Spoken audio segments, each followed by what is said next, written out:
নমস্কার সবাইকে, কেমন আছেন আপনারা সবাই? আজকে আমরা দিনটা একটু অন্যরকমভাবে কেটেছে, কারণ আমার বাবা গত কিছুদিন আগে ধান ভিজিয়ে রেখেছিল।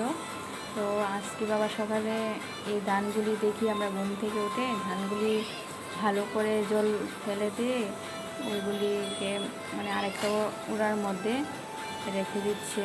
তো এগুলিকে আমরা এখন মানে ভালো করে চাপা দিয়ে কিছুদিন রেখে দেবে, তারপর ওইগুলি থেকে অঙ্কুর বেরিয়ে আসবে। ওইগুলি আবার আমাদের মানে জ্বালা হিসাবে, যে ওই ক্ষেতের মধ্যে যে জ্বালা লাগায় ধানের সময়, ওই জ্বালা হিসাবে আমাদের এইটা লাগানো হবে।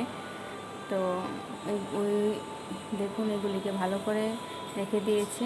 আর ওই যে পাতা দিয়েছে এগুলিকে আমরা হুট পাতা বলি, আপনারা কে কী নামে ডাকেন ঠিক আমরা জানি না, কিন্তু আমাদের এখানে এগুলিকে আমরা হুট পাতা বলি। তো এগুলি ভালো করে দিয়ে দিচ্ছে, আমার বোনও দিয়ে দিচ্ছে।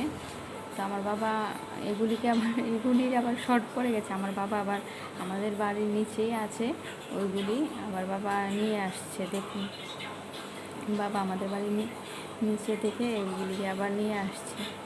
তো বাবা নিয়ে আসতে আসতে আমার যেগুলি আছে ওইগুলি আমার বোনে সুন্দর করে সাজিয়ে দিচ্ছে এটার উপরে। আমার বাবা নিয়ে আসার পর আমার বাবাই আবার এগুলিকে দিয়ে দেবে সুন্দর করে। ওই দেখুন আমার বাবা নিয়ে আসছে, আমাদের বাড়ির নিচে এগুলি আছে, পাতাগুলি অনেক আছে এগুলি। বাবা নিয়ে আসছে, বাবা নিয়ে আসার পর বাবা আবার সুন্দর করে দিয়ে দিচ্ছে। আসলে আমার বাবা ধান চাষ করতে খুব ভালোবাসে। তার মাঝখানে আমি আমার বোনকে দেখানোর চেষ্টা করছি, ও মানে ক্যামেরার সামনে আসে না। আমি আর আমার বোনেও ওই দেখুন মানে মাটি এনে দিচ্ছি, বাবা মাটিগুলি কুড়ে দিচ্ছে, আমরা এনে ওইগুলির উপরে দিচ্ছি। আমাদের দেওয়া হয়নি, তারপর বাবা আবার নিজে দিয়েছে।